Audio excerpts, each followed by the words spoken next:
On peut éradiquer toutes les forêts du monde à la recherche de molécules ayant des vertus médicinales. Forcément, on en trouvera et forcément, il y aura un gain pour la médecine. Et 5 ans après, on sera tous morts. Donc vous voyez qu'il ne suffit pas que quelque chose soit bon pour la médecine pour que ce soit bon pour la vie sur Terre. Et vous voyez que c'est un peu, et là encore je m'excuse, je vais encore plus loin dans la caricature, mais c'est un peu comme si on disait qu'il faut autoriser les armes automatiques en vente libre ou en don libre et à tout âge. Et on mettrait en lumière que telle ou telle agression a été évitée. Parfait, en effet. Mais vous voyez bien que la balance bénéfice-risque n'a pas été évaluée et que c'est extrêmement malhonnête de ne regarder que les bénéfices, puisqu'en l'occurrence, bien évidemment, les dégâts seraient bien supérieurs.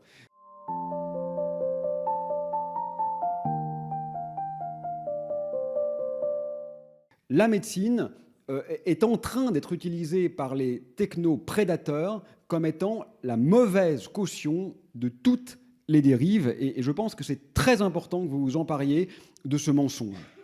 L'IA aujourd'hui, c'est une machine de négation de la vie. Et je crois que nous devenons son prisonnier plus que l'inverse. Nous nous obligeons à penser et à réagir pour être en conformité avec les attentes des IA. Et pas l'inverse.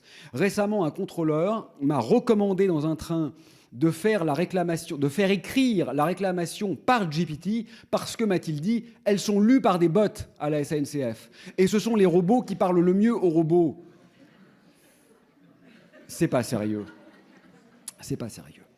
Deuxièmement, toujours au niveau médical, est-ce qu'on est certain que ça fait du bien si on regarde un peu plus large ? Alors, récemment, j'ai pris connaissance d'une situation intéressante et assez subtile en réalité. C'était le cas où peut-être le numérique et l'IA sont le plus évidemment utiles.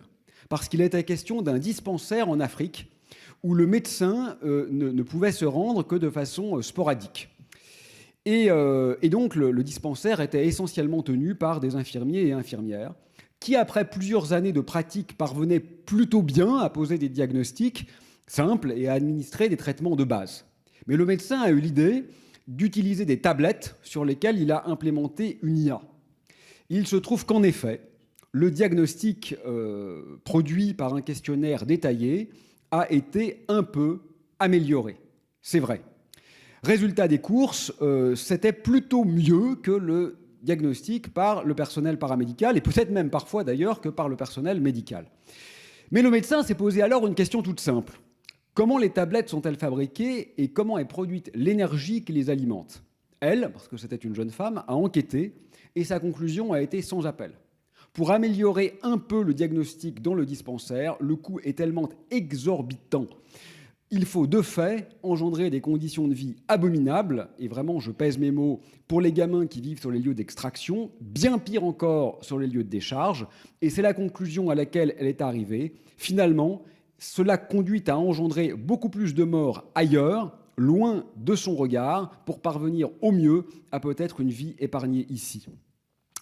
Les cancers et maladies cardiovasculaires explosent littéralement sur les lieux de production du numérique et les consommations associées participent significativement au réchauffement climatique global.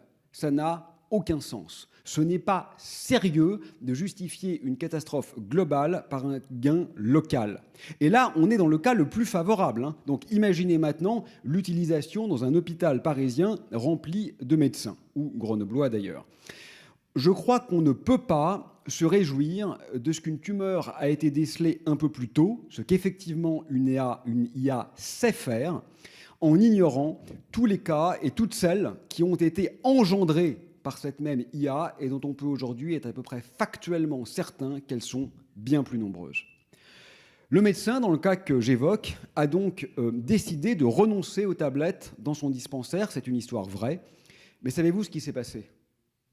La panique. La panique parce qu'en quelques années seulement, plus personne ne savait faire quoi que ce soit sans tablette. C'est ça la situation de monopole radical. Les infirmiers et infirmières paniquaient littéralement. Le numérique nous a fait désapprendre ce que nous savions faire parfois très bien, parfois correctement, parfois parfaitement, avant son émergence. Sans la grande image et le renouveau des valeurs, je crois sincèrement que nous n'avons aucune chance. Je donne un dernier exemple trivial. hors du médical. Imaginez une IA qui optimise la régulation thermique de votre logement. Pas de perte de confort, mais une économie d'énergie et d'argent. Là, quand même, on ne peut pas nier qu'on gagne. On gagne, puisqu'on dépense moins d'argent et on dépense moins de fuel. Donc, forcément, c'est quand même mieux. Bah, même pas. Pourquoi même pas? Parce que dans notre système de valeurs, qu'est-ce qu'on va faire avec l'argent économisé? Bon, un petit week-end à l'autre bout du monde ou un V6 pour la prochaine voiture, parce que c'est quand même plus cool. Et c'est exactement ce qui se passe en pratique. Donc en fait, avec un résultat qui est souvent bien pire que les externalités de ce sur quoi nous avons économisé. Donc vous voyez que ce n'est pas un problème ingéniérique, c'est un problème axiologique. Dernier argument de ce point, qui est important pour vous, et je crois qu'il faut le répéter, on ne peut même pas dire ce que peut-être certains d'entre vous ont en tête en ce moment. Bon allez, ok, on arrête d'améliorer les bombes et les saloperies qui rendent nos enfants débiles, on veut juste la techno pour les IRM et les TDM, parce que ça quand même, c'est bien. Mauvaise nouvelle, ça marche pas. Et ça marche pas du tout. Et c'est trivial la raison.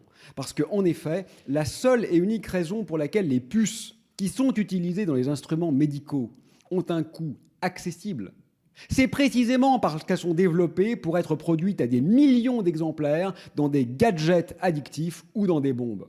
La techno adore les bombes, parce que c'est usage unique, après il faut remplacer. Et donc, sérieusement, si on décidait de développer les technos juste pour les IRM, la machine ne coûterait pas 1 million, elle coûterait 1 milliard. Donc vous voyez bien que ce n'est pas économiquement tenable. Il n'y a pas d'amélioration des IRM s'il n'y a pas une économie de l'armée et une économie des gadgets derrière. Ce n'est pas possible. Il faut être un peu sérieux avec ces questions. Troisième et dernier point, j'ai presque fini. Est-ce qu'on est même certain que ça fait du bien aux patients? Alors ça, évidemment, c'est le point le plus délicat. Mais je crois que même là, il faut être prudent. Alors, au premier ordre, oui, évidemment, si on utilise des moyens démesurés pour soigner quelqu'un, en oubliant toutes les externalités négatives sur la société, forcément, il y a, c'est vrai, un bénéfice pour lui ou pour elle. Mais même là, je crois quand même que c'est un peu plus subtil. Parce que souvent maintenant, vous le savez mieux que moi, peut-être pas dans les maisons de santé, mais en tout cas dans beaucoup de cabinets de ville, les médecins tapent sur leur ordinateur pendant qu'on leur parle, je le disais tout à l'heure. Et même si le diagnostic est bon, incontestablement, le patient est moins en confiance. Il ou elle avait aussi besoin de ce petit moment de connivence, d'une certaine solennité. Dans le huis clos du cabinet, je crois qu'il se passe quelque chose qui est infiniment plus important que la seule prescription des bonnes pilules. C'est un moment où le patient attend parfois, que le patient attend parfois depuis des semaines, surtout avec la tension actuelle du système de santé. C'est le moment où il ou elle va exprimer ce qu'il ne peut dire à personne d'autre. Parfois, il a passé des jours à choisir les mots justes. Il a peur. Et il ne veut pas d'une IA ou d'un médecin robot. Parce qu'il veut lire sur le visage du médecin le niveau de confiance de son diagnostic, la gravité de la situation. Il veut jauger l'espoir, non pas à l'aune d'une probabilité objectivée que GPT peut lui donner, mais dans les yeux du docteur. Je crois que les comptes rendus d'hospitalisation, qui sont aujourd'hui largement écrits par GPT, sont devenus un désastre. Vous savez que les patients sous-pesaient chaque mot choisi par le médecin ou par l'équipe. Peu importe qu'il y ait quelques fautes, ce n'était pas très grave. Maintenant, ils ont des trucs stéréotypés qui sont moches, chiants, anxiogènes, mais surtout insignifiants et qui sont bien pires que les quelques fautes d'orthographe ou d'erreur ou de grammaire que faisaient parfois les internes. Je crois que c'est un peu comme l'enseignement, vous savez, pour moi. Statistiquement, une IA pourrait faire moins de fautes qu'un professeur. Mais qui veut de ce monde? Même si on oublie ce qu'on ne doit pas faire, que la techno nous tue par ailleurs et qu'elle est donc indéfendable, je ne suis vraiment pas convaincu de leur bénéfice direct. Sincèrement, je préfère écouter un prof d'histoire qui fait une petite faute sur les dates, mais qui transmet sa passion, sa bienveillance, ses indignations, ses révoltes, qui a dans les yeux l'amour dont parlait Pasolini, qu'un putain de texte GPT qui est lisse comme la mort et pauvre comme l'acier.